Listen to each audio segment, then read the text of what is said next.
muscles, and one could see joints. So that makes it to transfer loads, transfer moment, and also make motion possible. So how does this motion gets possible? It's going to be using the mechanics. So we are going to have the links and the joints. That's going to be the mechanics part, which gives life to the organism. So the mechanical aspects is what, when it's going to be analyzed in a bio organism, it's going to be biomechanics. Uh, Essentially, we will be looking at the internal muscle forces, the muscle forces that's going to be generated, then the joint forces that's going to be generated, the force which is going to be any type of force that's going to be there, and also the external force also that's going to play a part in the motion. Uh, so the entire biomechanics is going to be related with these two important aspects. There are four important studies which will come along with any biomechanics in general. And specifically for sports, this four is going to play a very dominant role. One would be statics, study of every system, let's say the upper extremity or the lower extremity of our body. It's going to be in constant motion, or probably it's going to be static also. Or if it's going to be having motion, it's going to be in motion. It's going to have subject to acceleration. It's going to be in a dynamic condition. You're going to be interested in the motion alone. It's going to be kinematics. If you're going, our interest is going to be on the forces that's going to be generated. It's going to be the kinetics. So essentially, the sports which is going to be applied biomechanics is going to have the statics, dynamics, kinematics, and kinetics all put together in one form. So the sports biomechanics is going to be more complex than a few of the studies which we do. I'll show you at the end what we do here at VIT, which is going to be a lot more simpler than what a sports team is going to do. So I just thought highlight a few things which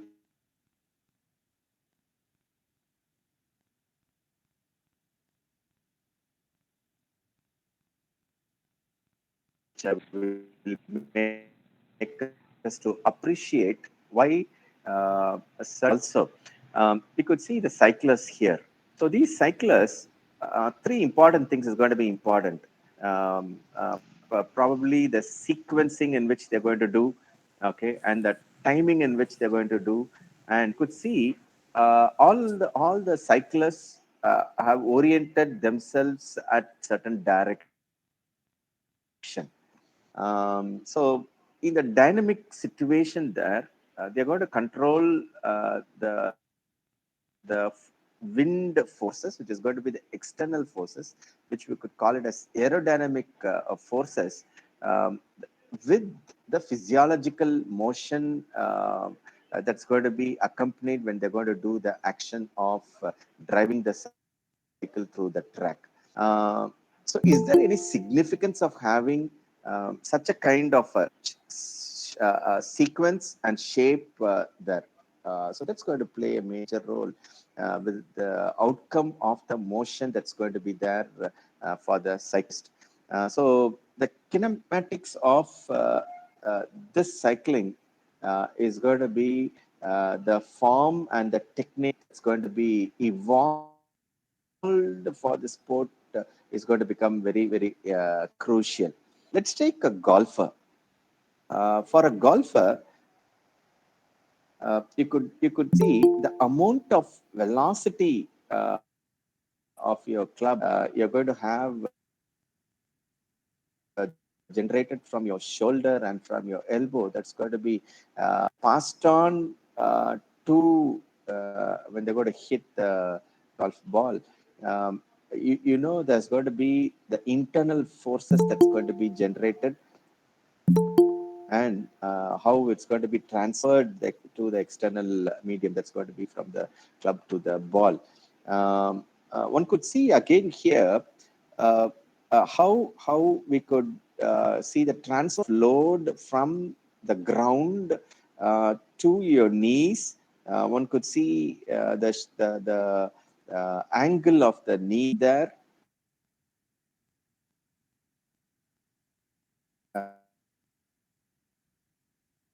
and and then there's going to be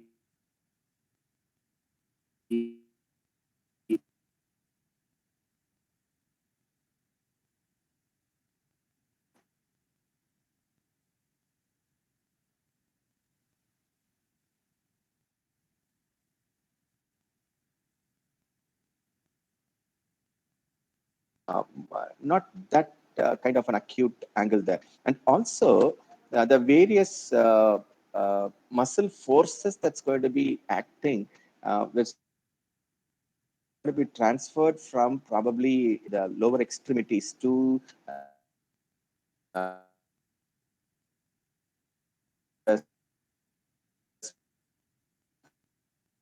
spine,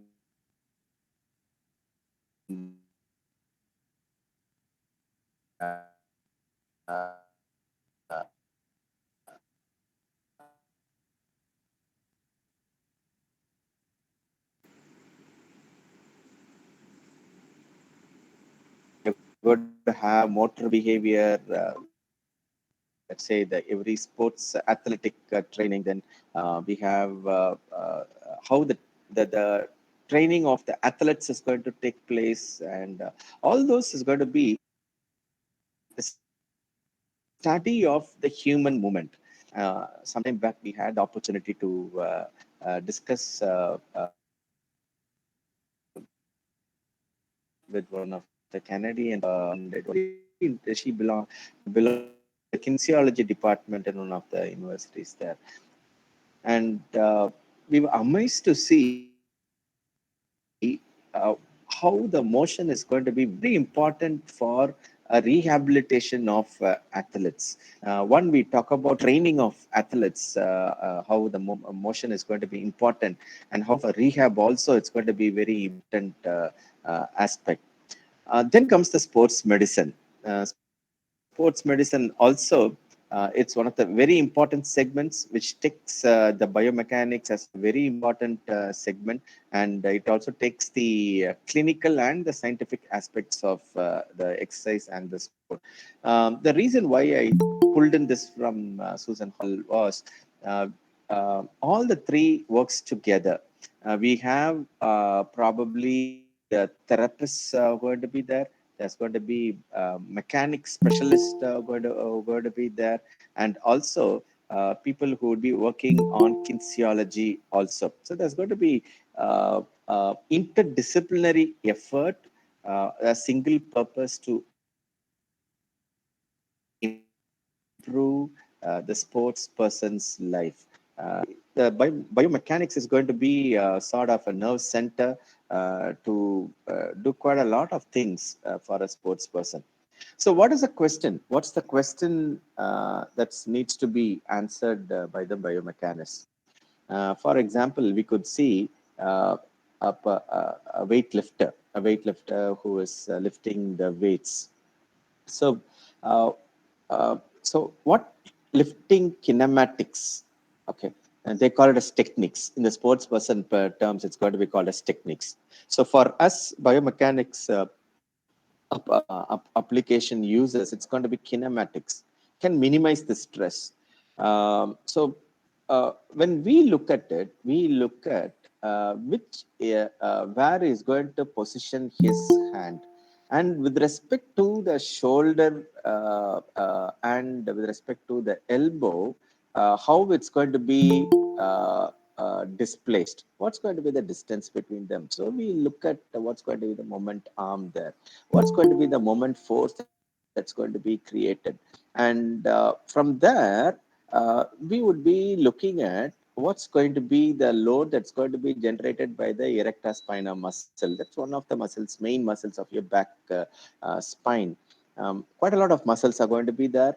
Just giving you one example there. So for that, what the weightlifter has to do on his knee motion, probably how much he needs to flex it. how much he needs to bend it. So the bending of the knee and what's going to be the forward motion that's going to happen and what's going to be the distance he's going to hold and the distance between that and the shoulder and the elbow.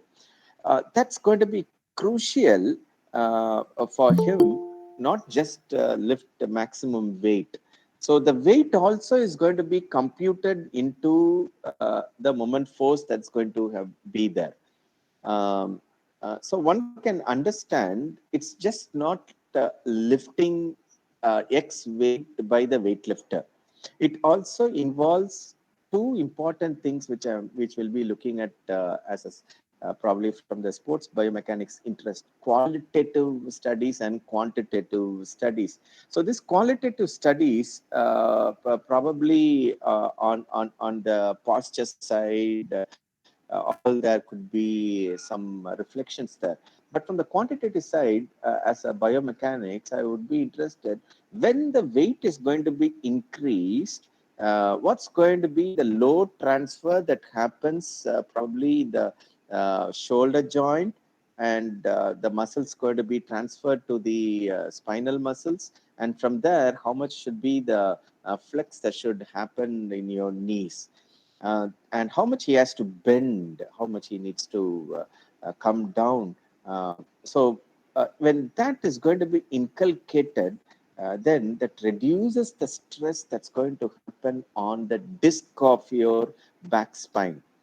The disc is going to, the lumbar disc is going to be the one which is going to take maximum load that's going to be transferred by the amount of weight that's going to be lifted by the weightlifter.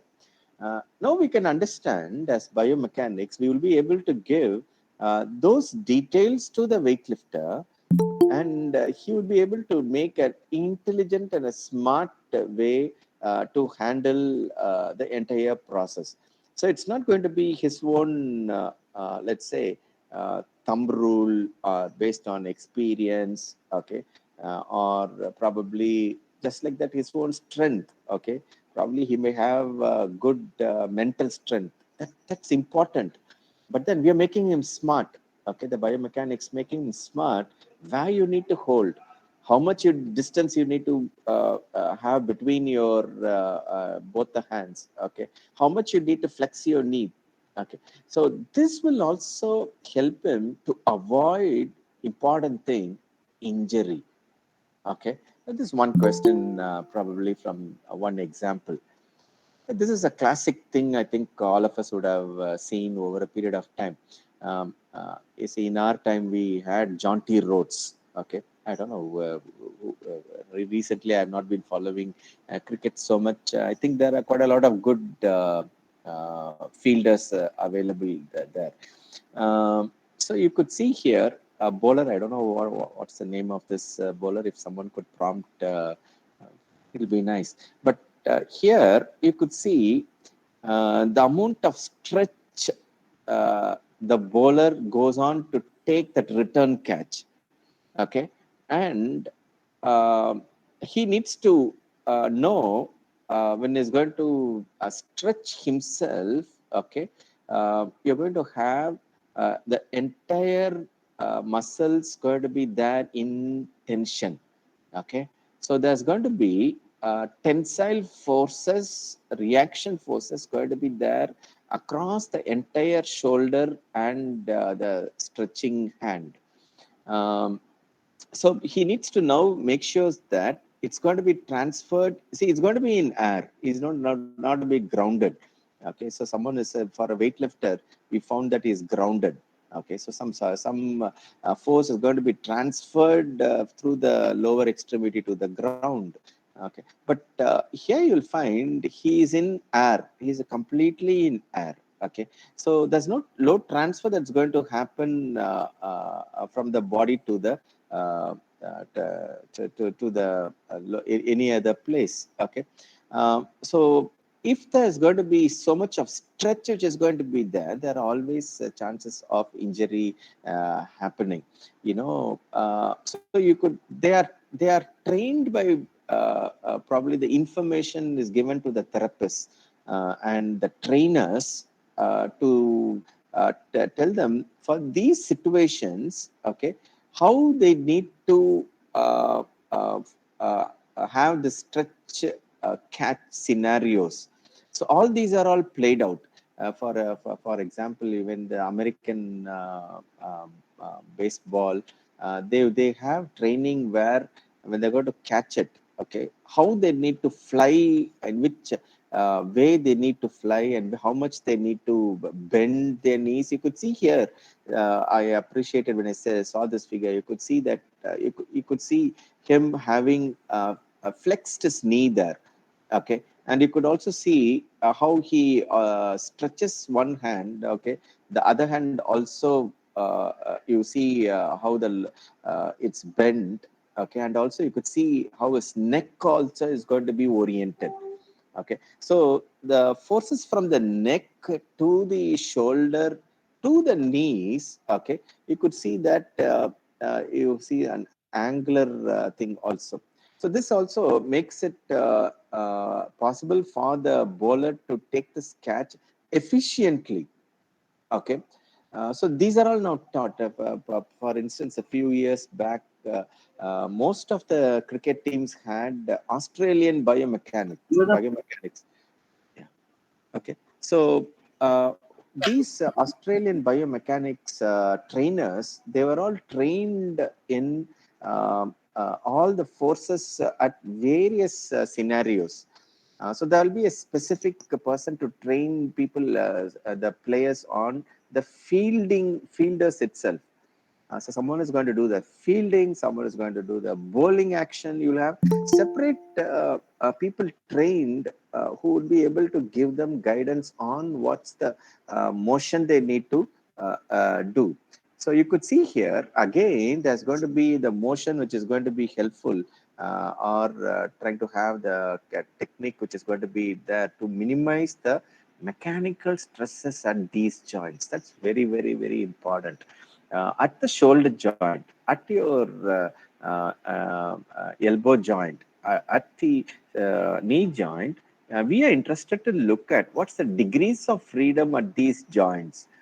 When it's going to have exposed to the range of motion of these joints to the extreme, there's going to be ligaments there, there's going to be tendons there. Okay, and all these is going to have a certain amount of stresses there. And when the ligament is going to have a strain, then the capsule itself, the knee capsule or the problem capsule, okay, undergoes to the failure criteria. So having known the failure criteria, we would be able to suggest, as a biomechanics person would be able to suggest, okay, how you need to do your stretching at that particular point of time. So they train them at that angles to make sure that the player is safe. So when he lands on the ground, okay, you will find they'll not be injured. Let's say you and I are going to do the same thing. I know you're going to break a neck. Okay, if I'm going to be there taking this catch, try to take the catch, I'll break my neck. Okay, my muscles and my other things are not trained to do the such kind of an activity. This just came across in the same textbook. They were very interestingly, they raised a question and also saw a lot of research papers also. I think our learned professors from the university also would know, maybe they may give some input. I was thinking before they do their sport, they do the stretch exercises. But when I was looking at this, I was surprised. It says that reduce your stretch exercises before your actual sport performance because it's going to hinder your performance. The reason being, the muscles, probably whatever muscles are going to be involved, it's going to be stretched to the maximum. And it's all going to be stretched over a period of time. There's going to be a time factor that's going to be involved when the stretching is going to happen. So there's going to be tensile forces that's going to be involved in the stretch exercise. So this tensile forces that's going to be putting there, you could say the stretch also is going to put in the maximum moment also there in all the joints there. When that happens, there are chances that it may lead to some minor injuries which may not be seen during the workout. Probably when the athlete goes to the sport, possibly that may get exposed and may lead to. So there are some protocols the sporting community does before they go for the actual day of the sport. So they have a program there. So that program also has a biomechanical basis there. So it's not someone who's going to do the entire body of, let's say, exercises. Okay, before on the actual day of the sport, you could see the trainers would say what's going to be the workout, specific workout before that to make sure that the performance is going to be maximum at the day of the sport. That also has a lot of biomechanics fundamentals there. So you could see here, a lot of questions are answered by the biomechanics fraternity for the action here. And we would have also seen these techniques, am I right? The running techniques of various uh, uh, athletes. I used to wonder, all African athletes, they have this inbuilt with them. It's intrinsic with them, but you will find from the developed countries, they're trained for that. This trained and there's someone who has a strong physiological attributes, when it's given to them, we could see them how they perform at their best. Um, and also, since I think cricket is going to be the lifeline for our nation, and with this IPL all going in, especially I mentioned IPL because within 20 overs, okay, he needs to give his maximum. He need to hit the bat on the ball as quick as possible, and each time when he's going to hit the bat on the ball, it needs to go to the boundary. That's the expectation, which means, okay, the velocity with which the batsman is going to hit the incoming ball at that velocity, okay, there's going to be a momentum which is going to be generated. And either it's going to be a cricket or a baseball, okay, when it's going to swing the bat, okay, at what's going to be the speed and velocity in which he needs to hit or swing the bat to hit the ball. See, if you look at how Sachin does it, okay, or probably the one of the other good batsmen are going to do that. Okay, I used to compare that with how Sunil Gavaskar does it. I don't know how many of you would have seen Sunil Gavaskar doing that. The technique, what he has, okay, he wouldn't put a lot of efforts at all. He just glided, okay, his action, his shoulder action, okay, and also his wrist action. You could see that it just guide that, okay. He not put more load into his shoulders, more load into his knees, okay, but he'll be gliding that beautifully to the boundary. If you looked at people like Azharuddin, sorry, it's all in my young age. Okay, I'm not sure that what happens now. He would use his wrist. Okay, other than any other joint, his wrist will play a major role. So here again, if you look at, I just put Australians here for both the things. Okay, they apply mechanics to the maximum. Okay, I'll also show you why in a while. Okay, the angle of the swing of the bat, okay, and the way in which they're going to move their shoulder, okay, and how they broaden the shoulder to make sure that the muscles at the back, how much do they stretch and how much do they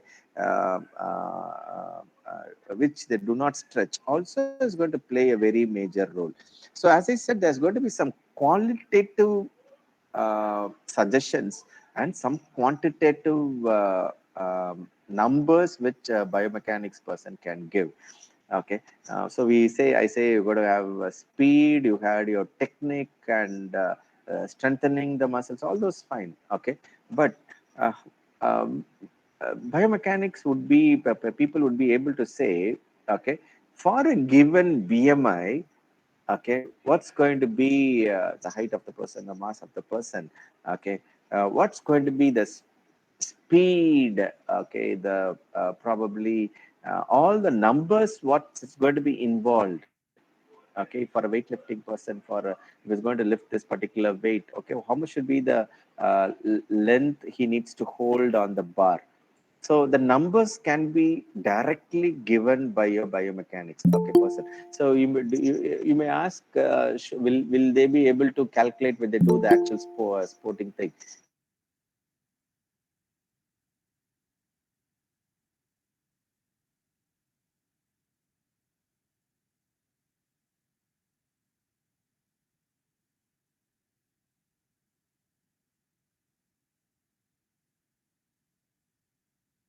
Yes,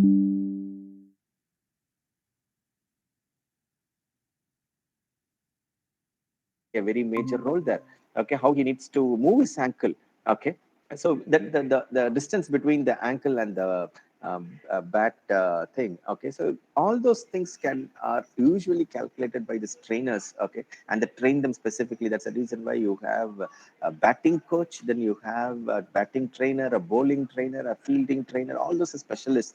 Okay, who would know all those scenarios one by one, and then they would have done the research on that. They would have calculated how much should be the movement.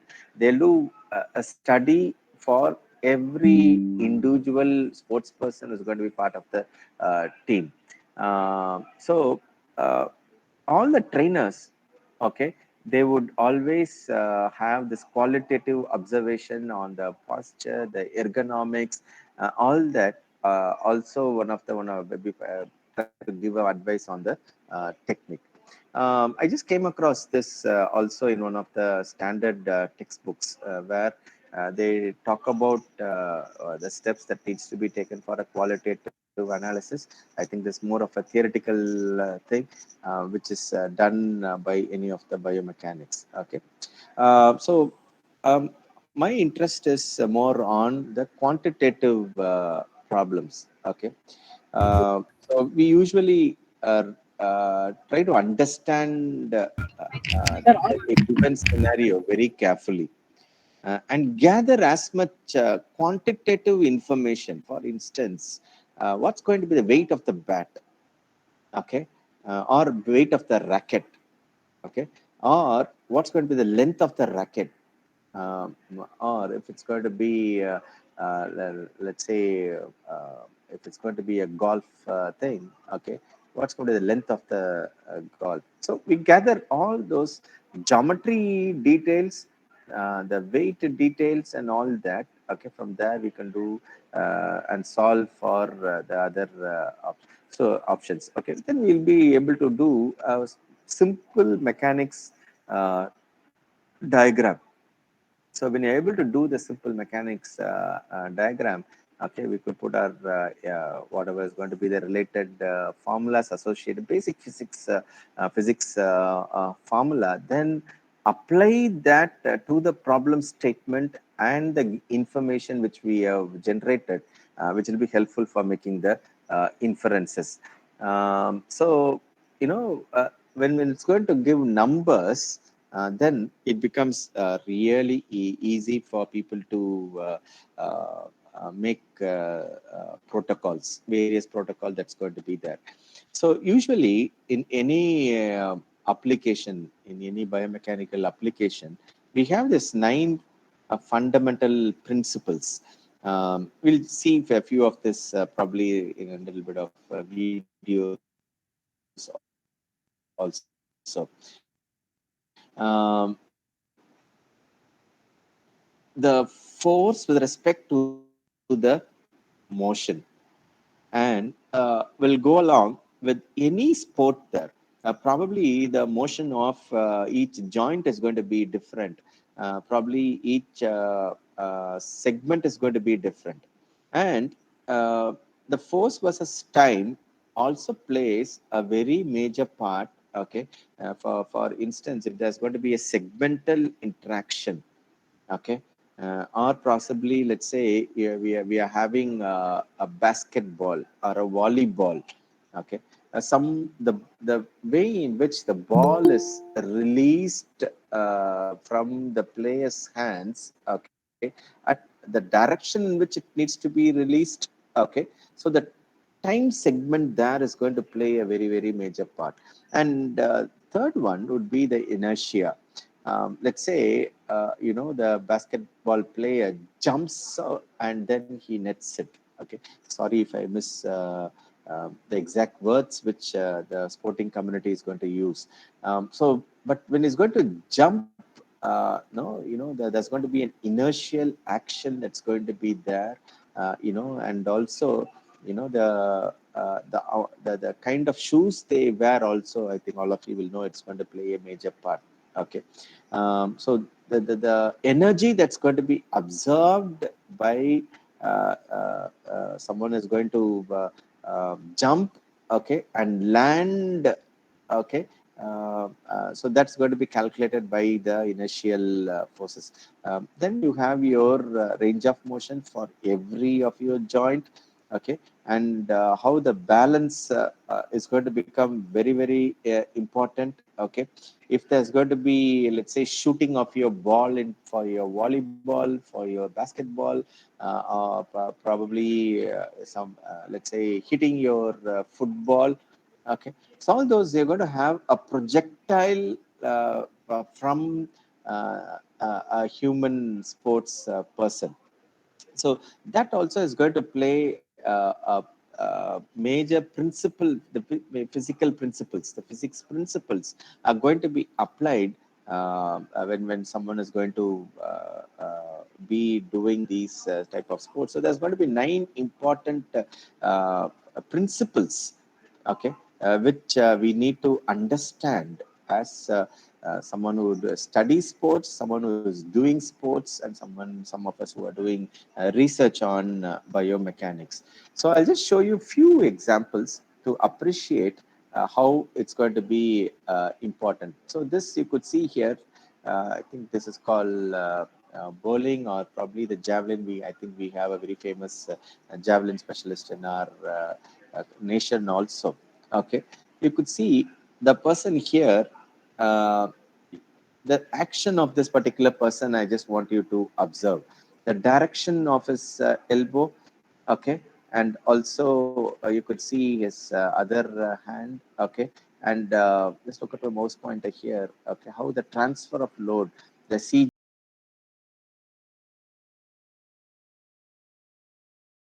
hold on to those strength, they keep hitting the goal post again and again. Okay, this can be taught.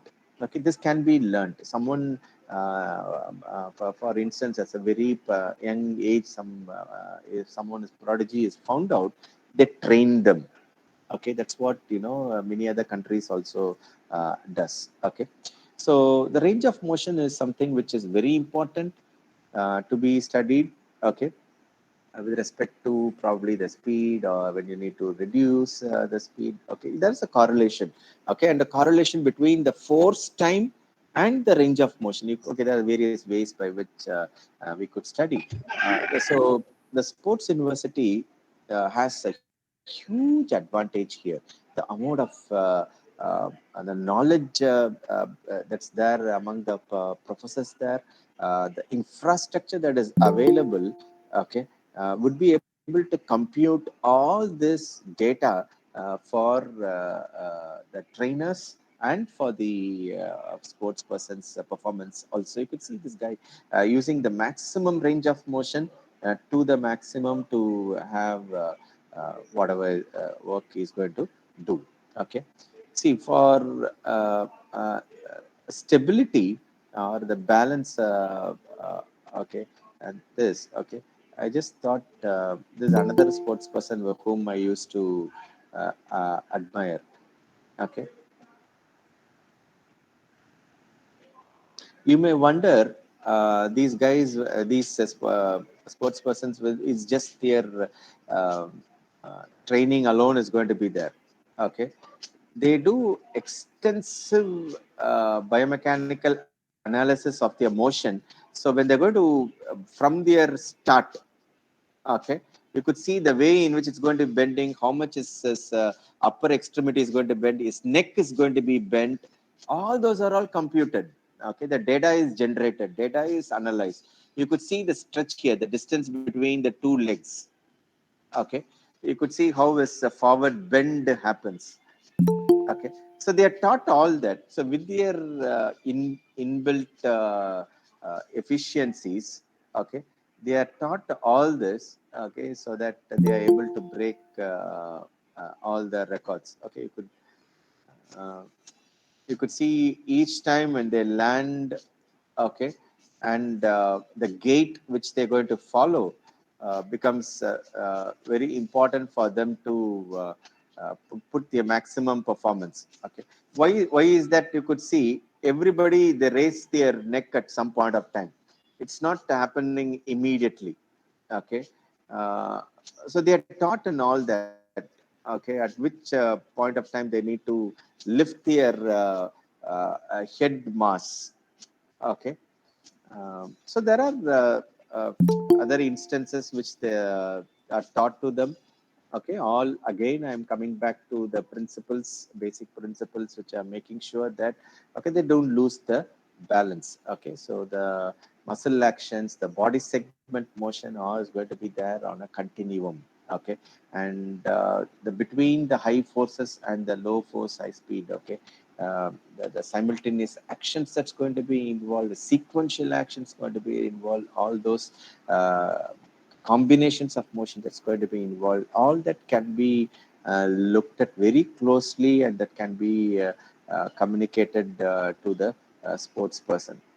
This is another example of going to the first principles, doing them calculations there.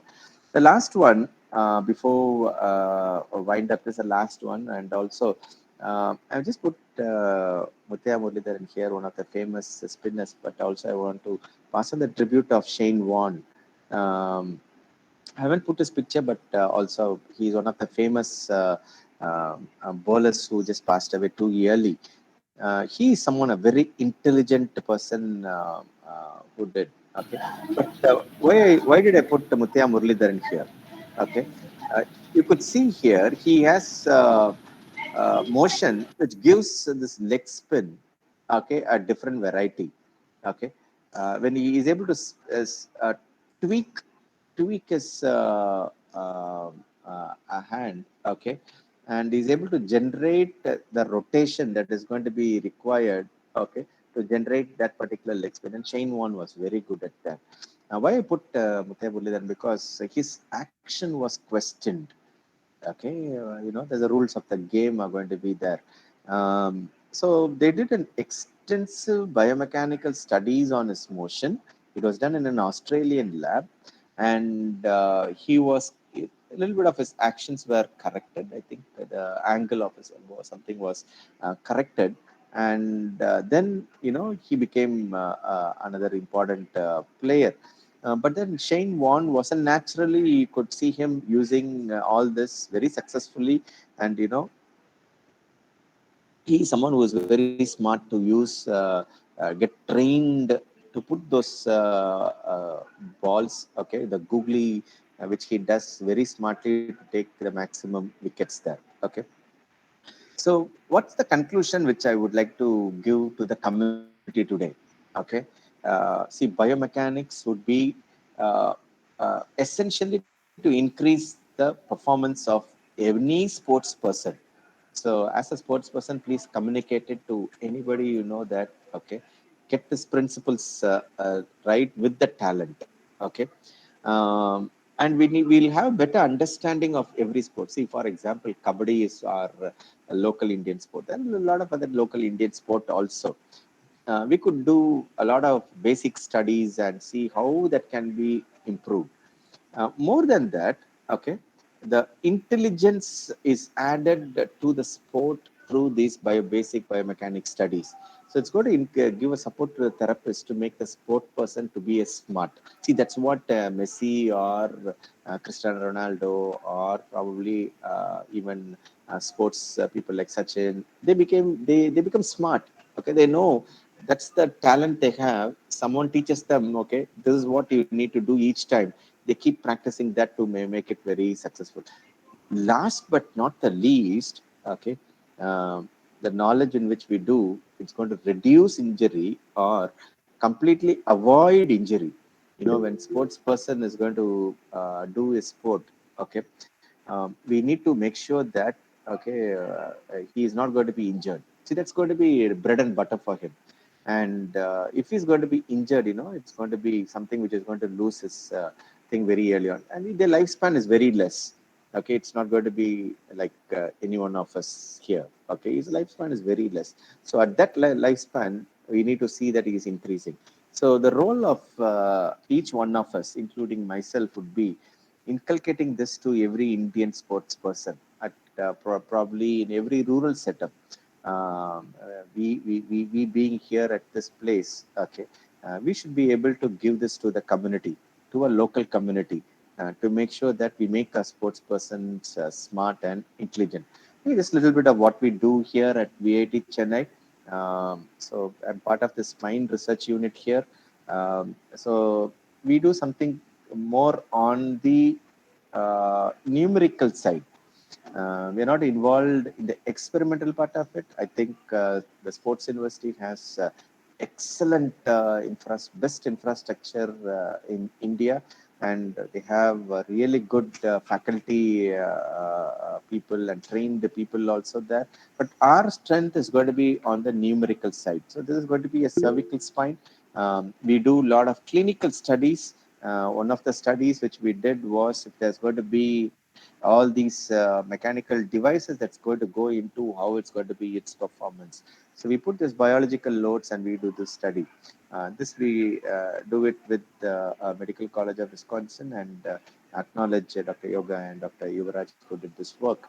And this is another work where you could see the head also is mounted on the cervical spine, and also the muscles also are all activated here.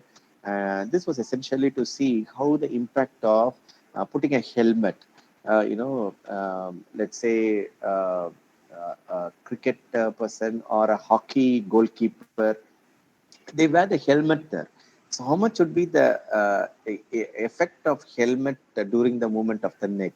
Okay, okay. This was something which the helmet worn by pilots is what the study. But then this can also be extended to the sports community also. So this is the kind of work which we do. I'll also show you a little bit of recent thing what we have been doing. See, this one work which is last 2-3 weeks we have been doing. Okay, on the hip joint here. This is one of the spine functional unit. Okay, this is the shoulder joint, which there's some work which is going on there. So this is something which we are doing, and we do have work with the team at the Sports University also, and hope we'll be able to contribute to the research. The sports biomechanics is going to be a world where we'll be able to generate all these data and do similar kind of work. There's some research which is there happening there. Okay, we'll be able to do all this kind of research work in the coming days. So I would like to again thank Nalavan sir for inviting me.